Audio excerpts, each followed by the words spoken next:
Some say he's a technical whiz. Some say he was born in Cornwall. While some say he's on a journey. It's The Journey. And here's your host, David Hackett. We join another journey, and today's journey is with a former drug addict turned inspirational artist. They also self-taught themselves as a musician. They are a master-trained painter, author of 37 novels and short stories in the horror thriller genre, as the owner and CEO of independent multi-medium production company, and they also host a podcast of both the Strange Places and No Disclosure podcast, which no doubt is available on most podcast platforms. And we not only made it past the fabled 10th episode as it's described, but we are well into multiple seasons with both shows and not slowing down. And they have extensive experience in audio engineering and mixing, as well as marketing and running business as an indie artist. They believe they would be great guests today because they have a quite storied and struggled past and the adversity overcome to be here today doing what they do. So we join Billie Dean, shoemate the bird. How you doing? I'm good, thanks. That's a short summary. Now, obviously, it'll be shared in the bio below or wherever it's shown when I edit later. But everyone has a journey. Everyone's journey is rare, and I always keep saying everyone's journey is unique.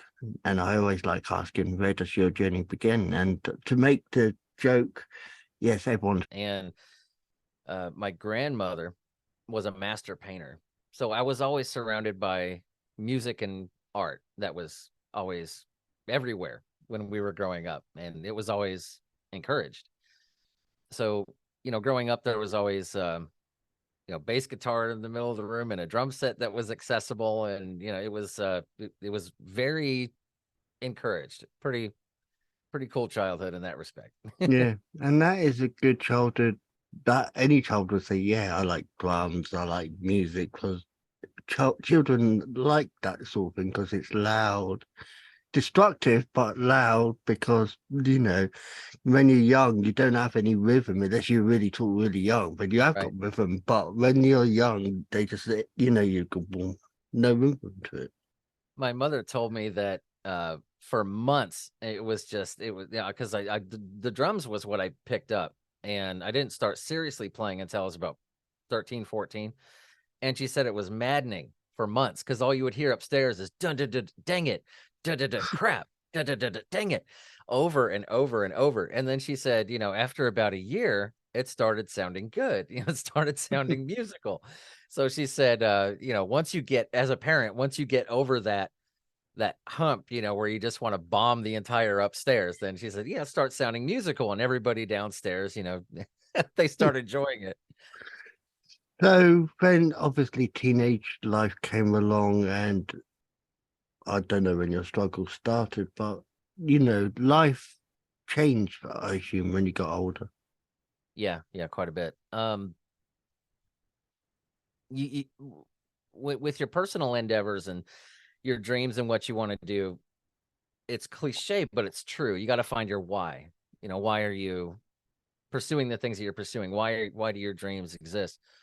And at the beginning, it was a pretty shallow why. Coming from a very long line of musicians and not starting until I was 13, 14, I always got your cousin plays the drums, and I was always being compared to him. And why are you doing that? You're too old to start, but why don't you do this or this? We already there couldn't be more than one drummer in the family, but it was a very desperate need for acceptance, which is a pretty shallow why, and it ends up crumbling pretty quick. And see, I'm originally from Southern California.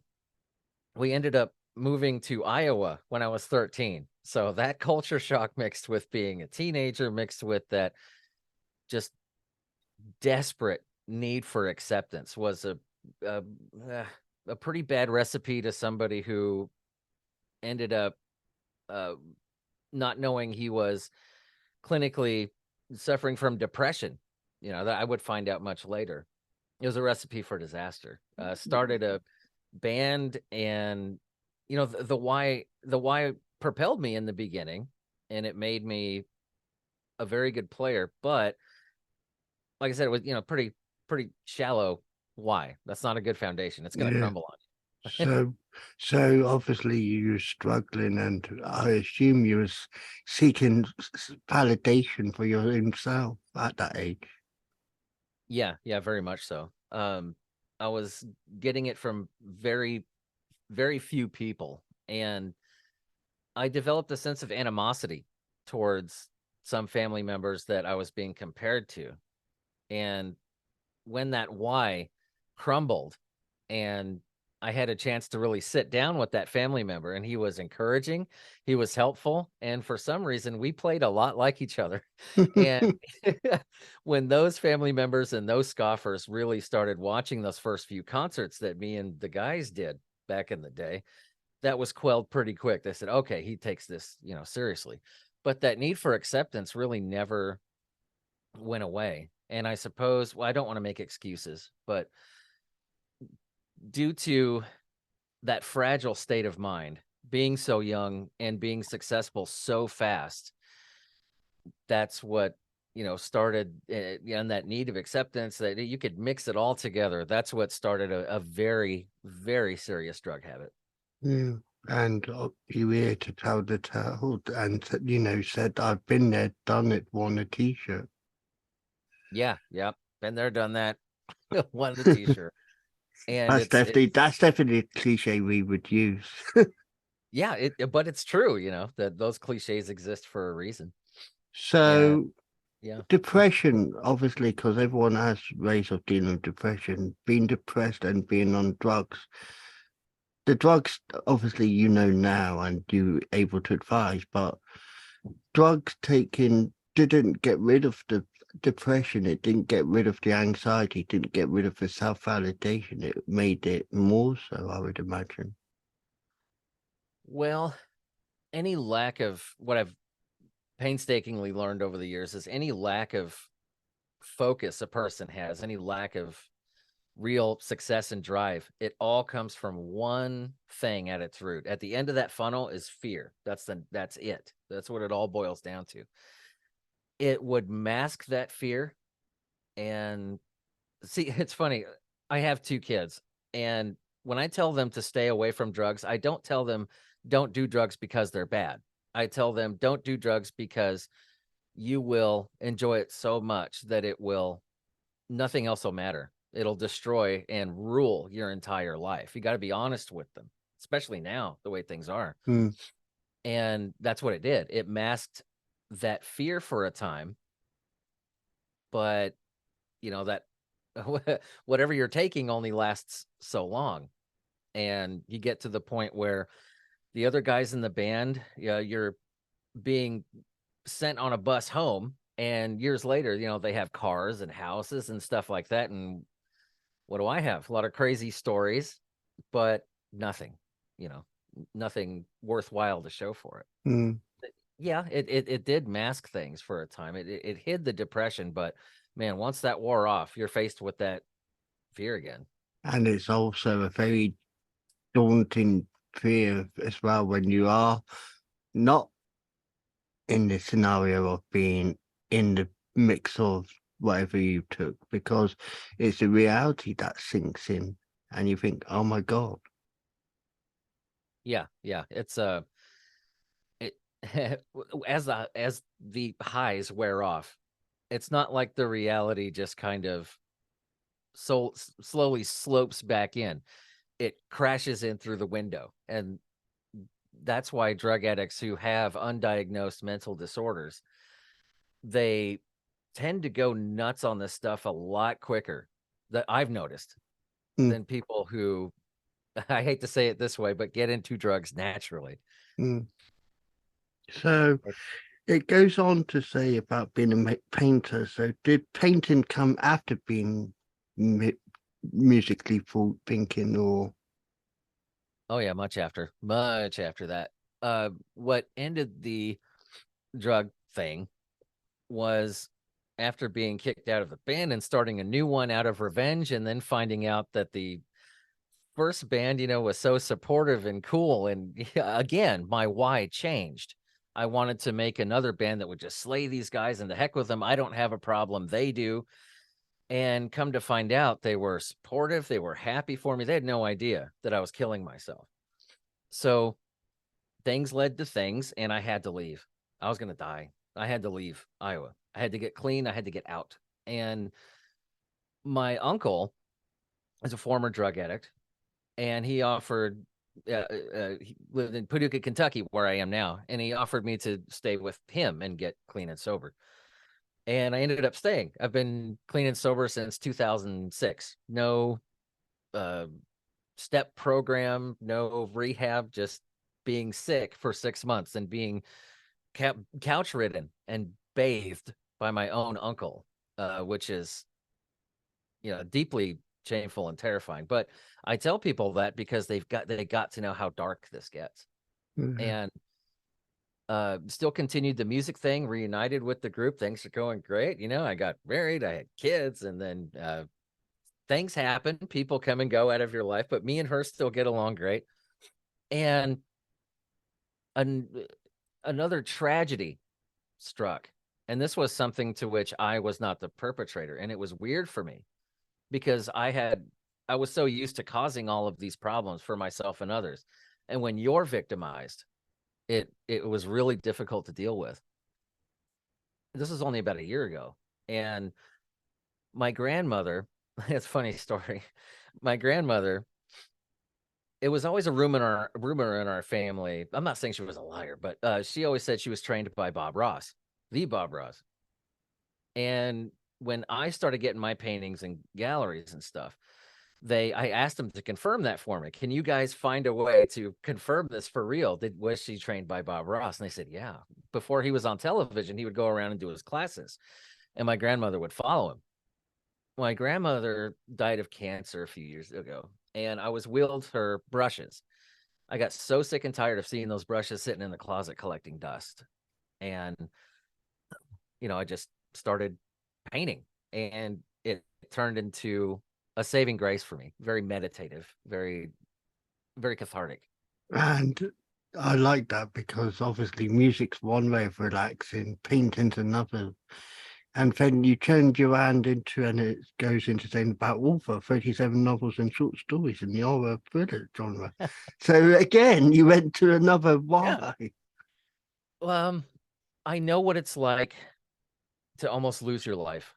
And that tightrope is dangerously slick. There's a guy that I used to run with that we used to buy stuff from.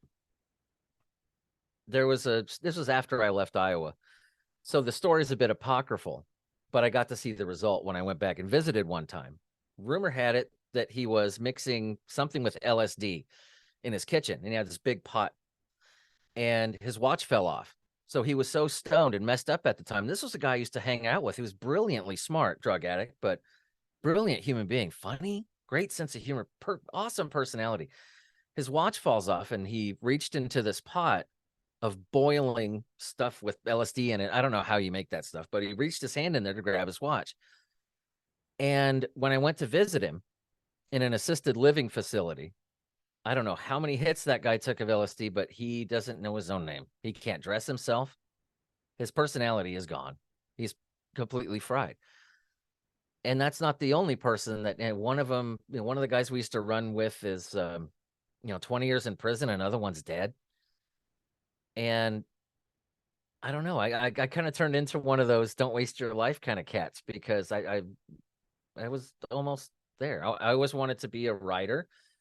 And my whole life I've been told that's impossible, with the drums, with everything. There was always, when I started writing, someone very close to me, verbatim said this, crushed me. I said, I want to write a novel. And this was somebody I loved and trusted.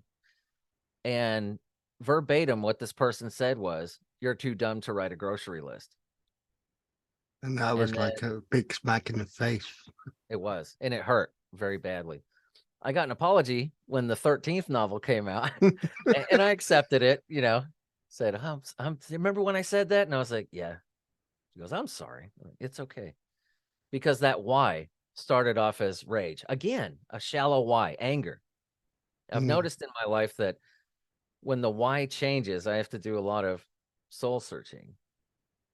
Because So, when the why changes, that's very disruptive because you have to have one to have any degree of success. And now it's I don't know, writing, music, painting, they're different animals, and they're mirrors at different angles, and you see different parts of your soul, while you do them. and I always assume, and I see it in the way I see it, but when you're doing music, like you said, it's a mirror of yourself from one angle. When you're painting, you're seeing yourself from another angle. And when you're writing, you're seeing yourself from another angle. So you're using the three elements that people like, which is art, writing, music. And you've seen yourself three ways, and you're looking down on yourself on the three way, thinking, which way am I gonna go out? Which way next? Because which other avenue can you go? Obviously, you're doing podcasts, you're doing videos, probably, you're doing things that you don't expect, but they're not immediately the three things that people would think of. Yeah, it's I guess it goes back to that. I take don't waste your life to the extreme. I know that, but 40 novels, multiple podcasts, YouTube channels, all that. But I just, when I got clean and sober and in the clear, I expected naively, I suppose, that I would be greeted by a world that was happy and full of life. And look how great being sober is. And come on, join the club. But all I saw were people that were utterly miserable, stuck in situations and jobs that they hated, not following their dreams. And I just wanted to shake all of them and say, do you know how fickle your life is? Do you know how it can end like that? Not only that, but do you know how things can change in a second? I just want to shake them and say, no, yeah, your job shouldn't have all of you, and your career shouldn't have all of you. Have some bravery, chase what you want to do. And I've And always it's, done that. and it's about, as the Latin expression goes, carpe diem, seize the Seize the day, seize day. the year. Seize the day.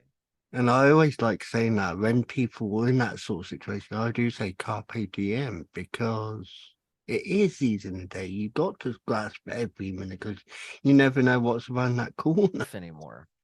It's an amazing feeling. And I really want to make it my mission statement to show people this is possible. I know you're going to get tired. You're going to run into adversity. People are going to tell you that things are impossible, but use that as a source of motivation. Do not give up ever, ever, ever.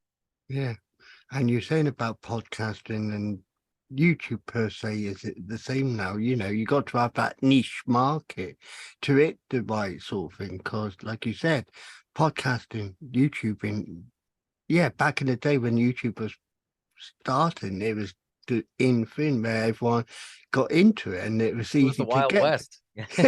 Yeah, it was. And it was getting, I'm not saying it is easy, but it was getting money easy. Nowadays, they make it so hard to get the right niche and you get the right peaks and troughs. And it's the same with podcasting. Podcasting, when it was first popularized, I think it was in 1997, I think it was, or something like that. I'm The not first sure. It was really ridiculous in the 90s, but podcasting just started as a commentary. Then it started getting popularized, and then people started dipping into it. And then nowadays, the podcasting is easier because they've made it easier in certain places. Like I use Anchor, and I'm not promoted to say I use their product, but you Anchor's know, awesome. but Anchor's a good place to start if you want a podcast. And yes, you do start off slow, but if you maintain it, you do get, Consistency. yeah, Yeah, consistency. You do get the right results. But exactly. you just got to find that niche. Still here. They never cashed it in. They never gave up. They're still walking around. Yeah, and so as I was saying, this man I knew I knew him for 10 years. And in that 10 years, I helped him with his computer because he was not technically minded. He kept putting viruses on his computer. He kept accessing sites on his computer that he thought I wouldn't see. And I was like, okay, I know you access it, but I'm not telling you. He was, I felt sorry for him because no one else gave him the time of day. But when the opportunity at the radio station I was part of, had this grant where they had money given to them to do interviews or a series of mini shows, but it had to, like I said, feature no music. And at the time, I wasn't on air doing a radio show or anything. I just said, okay, what about me just interviewing? And I don't mind saying his name because he's no longer with us, Malcolm. And everyone knew him as the Phantom Director because he was one of the old directors of the radio station. And Oh, he was the old cats. I know those guys. Yeah, yeah, they were the real so deal back then. They were the yeah, real deal. and everyone called him the Phantom Director because he was so slick. He was so, you didn't expect him. When you expected him, he never was there. But when you didn't expect him, he was there. And So he was kind of like a ninja. yeah. And I think it went to a board meeting and it was brought up at boardman. David helped me over this last summer because obviously we were off air while we was doing it, lifting the antenna, everything, because obviously we had to be prepared for X, Y, and whatever. And he's like, and he spoke to the, program director. He said, I want David to have a radio show. And I don't care if you don't want him on there. I want him to do it because he's helped me God knows how long. And He it was recognized that passion, he yeah, saw that in you. That is infectious, man. It's infectious. yeah. And it just felt good because obviously I was back on the air, a 2 year gap. I think I did cover a few shows, but I wasn't a consistent person on there. I wasn't my own show. I wasn't David on there and that's my show was called back in the day. It was called Lunchtime Live. Oh, I like that. It's got a good ring to it. Yeah. And because it was lunchtime, it was live. And that was when it was on the internet. And, I had the gaps where I covered for a few people, even though some people didn't want me to be on there. Like I said, the program director, he didn't want me on there, but I covered those areas. And then obviously the chairman spoke to the program director and I had a show again. And I wanted to call it, I forgot what I called it, but I think in the end I had to go with his name because obviously the name I gave it originally fell, into a category where it would have been linked with another radio show, which was on a bigger radio station. Now, Yeah, I like the as an idea. artist, I run So, into that all the time. You name something and you have this killer name, and then you find out that there's some band in Los Angeles that's called the same thing, yeah. I hate that. So I think I wanted to call it the week ahead because it was not on the end of the week as it was originally my show. It was now on a Monday, so it's the start of the week. So I wanted to call it the week ahead. I like that. Now that was catchy, but I couldn't use it. I dig the journey though. It's because I like your whole past, present, future thing, and Yeah. that is the best way. And you You have to see the sum life up into one word, journey. That's and you see the logo. It's like a motor in England. It's known as a motorway, which is your freeway. It's like a road with a bridge over it. yeah. I was stalking your podcast a little bit before this. And you see the generic logo. It's like a black background because everything is black. Nothing's really clear. And then you've got the bridge, and so Yeah, I love it. that's the motive behind the journey. But anyway, so going back to the show, what I did as a presenter again, he said, you can call it What's Ahead. So I said, okay. So it was near enough similar what I wanted, but it wasn't completely what I wanted. And then obviously there was elements there that I could have used for and I think don't mind hesitating in saying this because everyone agreed with me when I suggested the idea. There was a morning show which was the main program. Now, it used to be known as Good Morning, and the area was known as Penrith because that's where it was based. It was in Penrith. And then, because it got rebranded, the radio station, to Coast FM, I said, what about calling the main program Coast to Coast? Because we was either side of the coast. So we was in the middle. There's the North Coast, the South Coast. And I said, cool, it's Coast to Coast. And they said, me. And I said, yeah, it was used on, and I don't mind saying it, it was used on the mainstream radio show. But because of corporate rules by that main radio station, corporate, yeah. it had to change to a generic The Breakfast Show. It couldn't be known as Coast to Coast anymore. And I said, they can't use it now. So why can't we? We're in, Coast FM. Why can't we call our main show Coast to Coast? And they thought about it. And then the launch came along and they said, this is what our program's going to be known as. And they actually went with Coast to Coast. So I felt that little percentage of my saying, I'd like the idea for Coast to Coast out for that show. Got that validation. That's good. I that we're kindred spirits, I think, you and I. They that passion, that drive. I mean, if you really believe in something, man, even if you have 10 followers, those 10 followers are going to be rabid. Yeah. I would take 10 people who are impassioned than a million just passive ones. But because obviously, as I was saying, going back to why I got into interviews, at the beginning, they didn't want me to interview anyone. I think they were too scared to let me loose because obviously they didn't know. I know it's internet based, and I will admit this, and I'll make sure I put the E at it on the bottom of this when I upload it as audio. But the fact was, when I did a show once, and I think it was my very first show, the news wasn't live, it was pre-recorded, so it was recorded as live. And I was doing my first ever radio show. This was me covering for someone, and they didn't have the newsreader that day. And I said, I don't mind reading the news. And they said, okay. They didn't mind at the time. And I read the news. There was a couple of words I stumbled on, which I kept in. And a 2-minute news bulletin turned into a 6-minute news bulletin.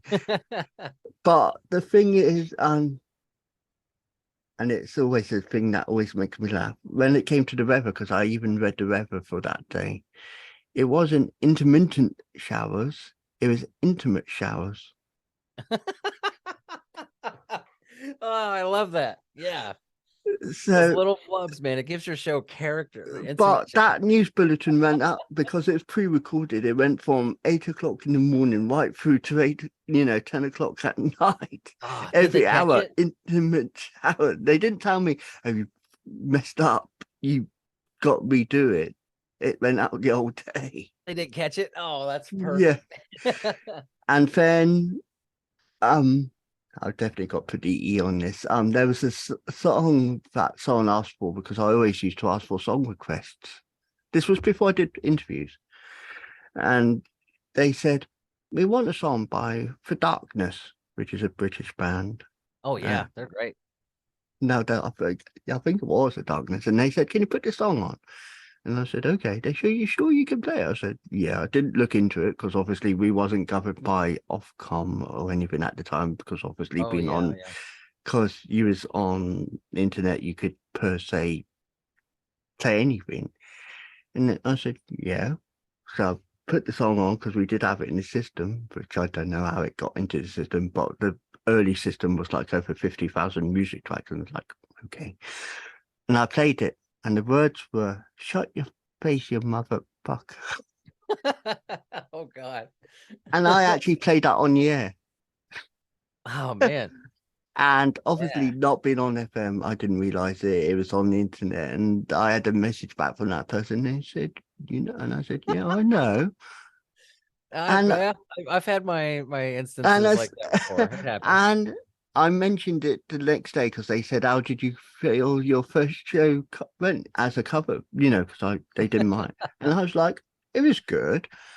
But I made a blooper. They said, what was that? Because I had to admit it. I couldn't deny it. just Oh in man. case anyone came to and complained to the station. I had to justify it, and I said, there is a song in the system. Out of all that 50,000 tracks, there's this song, and it's got motherfucker. Next time I do the weather, next time I ever do that, I'm gonna say intimate showers on purpose. Yeah, Just for you. yeah, but not intimate. So anyway, so I was allowed on there. You know, that was the days where radio was okay. It was acceptable. You know, it's relaxed. It wasn't stressful. And then going into interviews, I had the lunchtime show on the Monday, and part of it was talking to guests about, you know, their events, like what's on events, hence the name What's Ahead. And the interview started off innocently, where I was interviewing companies, you know, I was allowed to interview people, and I just took off on interviewing people there. And then the opportunity to came up to interview Malcolm. Now I couldn't obviously say, "Oh, Malcolm, I want to talk about what I saw in the computer," because it wasn't about that. It Yeah, was, like, let's not mention that. but it was about his childhood. So So was his long-term memory still pretty good? it was, and I'll show you the link for YouTube because it went on to YouTube, and I'm gonna try and snag the audio to make a memory of it on my podcast series, because per se it's mine, even though it's. But I'll show you the link, and you'll see how I was back then compared to now. But the fact was, and it was just so enlightening. The only blooper I would say is, Malcolm, tell me your name, and but and he said, I'm Malcolm Lawrence. And I'm like, oh, okay. I already said, Malcolm, what's your name? But I was like, that's a small mistake, but it still went as it was. Yeah. And I like those little moments, those little flips. I tend to not edit those actually because Yeah, and that's why I it's keep just these edits character. fresh, because I want to keep it fresh. I want to make it sound natural. I don't want to make it sound like David said this, but I want to keep it. David said this. I want to keep it natural. You're risking being seen, which is one of my major things. That you have the mark of success on your forehead, not being afraid to be seen in not only your greatness, but you know, the chips and cracks too. That's And what I gives you think, and character. I think that's what makes radio show hosts like Howard, and I will say Howard Stern, because he is one of the biggest popular radio show hosts and podcast hosts ever. Oh yeah, Like big influence on me it for makes sure. it makes him popular because of how he is. It's like there's a radio show host in England he's been following forever. He's called James Vale. Now, I grew up as a kid watching him late night at 1 o'clock, 2 o'clock in the morning, being very opinionated, effing and jeffing, didn't care what he thought. Now, he's still not as bad as effing jeffing now, but he's still strong minded. Now, You know, that's he was cool. one of my inspirations, because I thought he could say pretty much, and he even was on. Yeah, had his own TV show as well, and he was on TV, and he made this big stunt. And if he ever listens, I know he won't mind me saying this, but he did this stunt where he had enough of a guest once, and he just walked out of his show That's awesome. Rock star. I like it. live on TV. Live on the air. He walked right out. And now we found out later, yeah, and he says in his autobiography, which I've got, brilliant book. He says, I did that because it was publicity. Yeah. So he was off TV. He took himself off for about 3, 4 weeks, but he didn't care. No, that's cool. Like yeah, that's that rock star mentality, you know, like Howard Stern. He was told, your voice is terrible. We don't like your attitude. He's accumulated more FCC fines than any DJ in history. But the reason why I think he's so successful is because he knew what he wanted to do. He didn't care what anybody thought. And he just had that tenacity. He did not give up no matter what. And if you're doing something that you're passionate about, there is no giving up. You know, you're going to lull and you need to learn to bob and weave, you know, but when you're doing something you're passionate about, there really is no giving up at all. You keep trying because you enjoy doing it. Like I know a lot of people are stuck in when people say they're stuck at their day jobs, you see a lot of motivational speakers and stuff being like, oh, there's no such thing as stuck. I get it. Yeah, you could be stuck in a job. But, my advice to them is get so good at your job. If you hate it, get so good at your job that it requires zero mental effort, zero, to where you can go to where your mind needs to go and have that place of work not own you. You need to be able to go home and do whatever the hell you want to do and what you're passionate about. Like, my work stuff is off camera. You can't see it, but all night, this is what I do. I work in telemarketing day job with insurance company. And with one hand, I'm typing back here, talking to a customer, and I'm doing all the back end business stuff right here at the same time. That's my advice I give people, is to get so good at your job that it requires zero mental effort. Man, don't let them crush you like that. Do what you want to do, what you're passionate about. There is no failing if you do that. Yeah, and I commend the people that has influenced me over the years. Like I said, James Well, he's influenced me. And sadly, he's got terminal cancer. He's still broadcasting, but he's got terminal cancer, and he still fights to, carry on. And I think he'll do that to the bitter end. It's kind of like Don Imus here in the States. He was one of those old radio guys, and same thing, full-blown sickness, and he was still going. At one point, he went on the radio with one of those oxygen tubes in his nose, still going. It was amazing. and then you go into the modern day we don't say disc jockeys anymore because that's the political incorrect, but you can still say shock jocks. But the next person I've been following for a while, not in the early days of their careers, but since the podcast has been going around, there's another radio presenter called Chris Moyles. Now he's opinionated. He's from England as well, and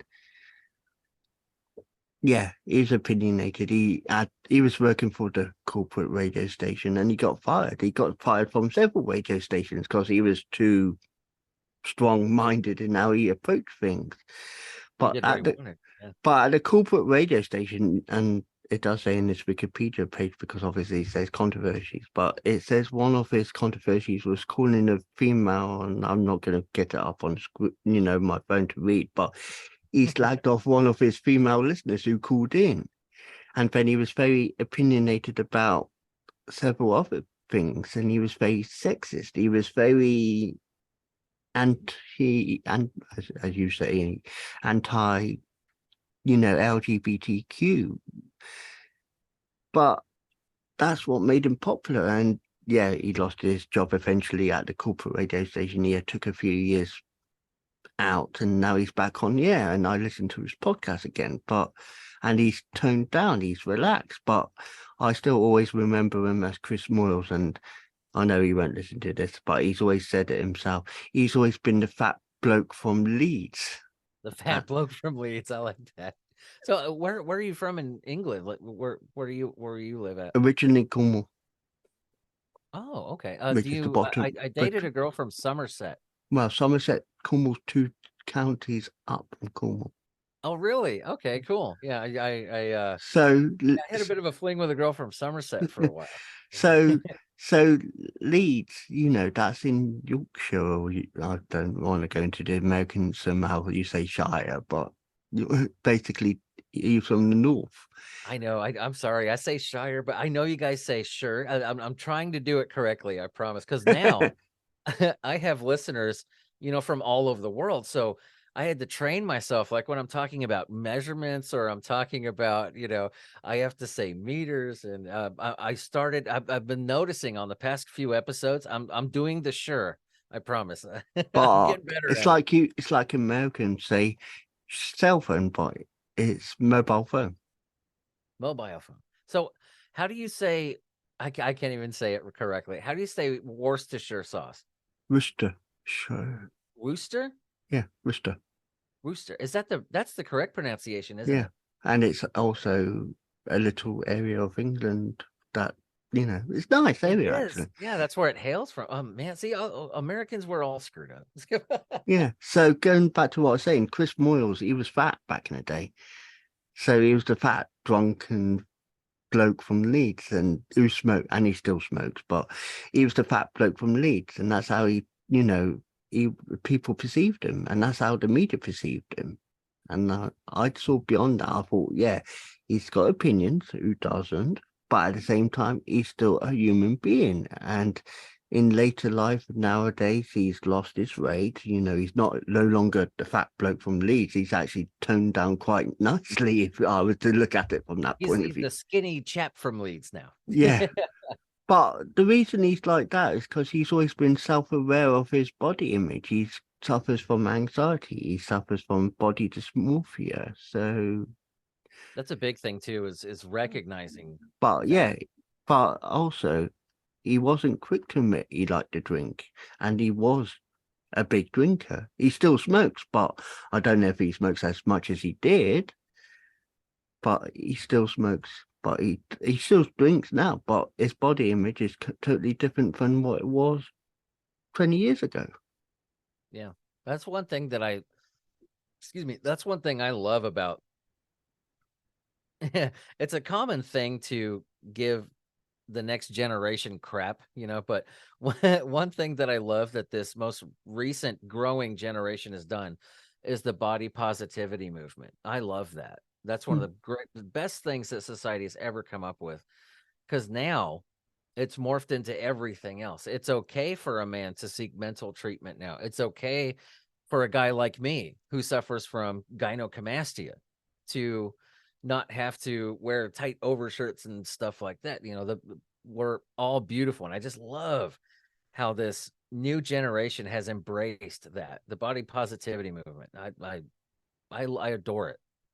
So, obviously, you've heard about my career, and I don't mind talking about it because I always say to my guests that my journey is as much as your journey, because it helps the guest relate more when they can hear that I've got a personal story to tell. Oh, yeah. But going into the future, where would you see yourself going? Alive. Alive and still enjoying with any luck. I'm still going to be doing this. I'm always looking for ways to find out where the next wave is, the next thing that's going to propel, my little business upwards and make it to where I still have my dreams, even though I've accomplished so many. My whys are much higher now. I like to set them as unreachable summits, things that my whys I will never reach, not in a million years. But that's a good thing, because I'll always keep looking upward. If I set a goal that's impossibly unattainable, then I'll keep going. So I think just more of that. I will just keep dragging for that summit, until until the good Lord finally decides, okay, your time's up, man. So, And obviously, not having to do the day job anymore. That's a goal. Yeah. So, where can people get hold of you or find you for if they want to get hold of you or follow you or anything? Well, the hub for everything is asylum817.com. It's all together, asylum817.com. That's where you'll see the books, the YouTube stuff, the Instagrams, the paintings, and all that jazz. It's all under one website. And the podcasts are there too. Okay. One last bit of advice. What would you say to future people listening to this? What advice would you give them for positive way of thinking? Get out while you can. Nothing but crazies here. No, I'm just kidding. The best advice that I can give them is, if people are telling you that something should not be done, that's a sign to move into it.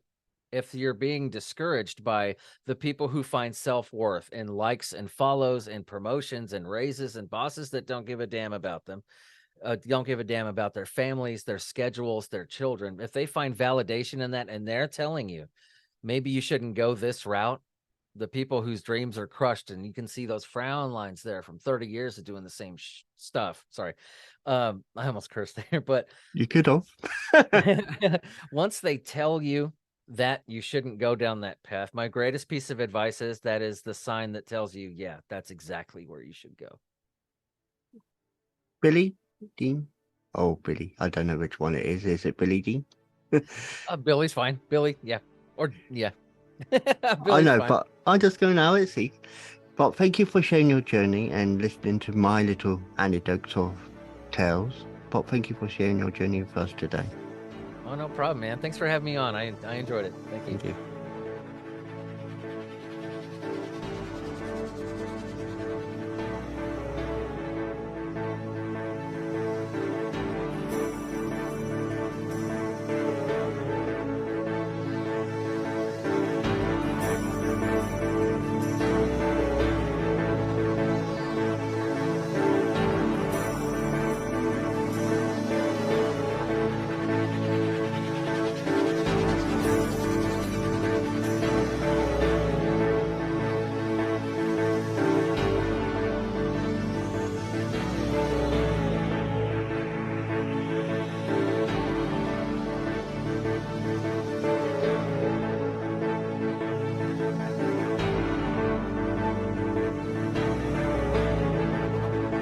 That was The Journey, hosted by Wise Words Imaging, hosted by David Hackett.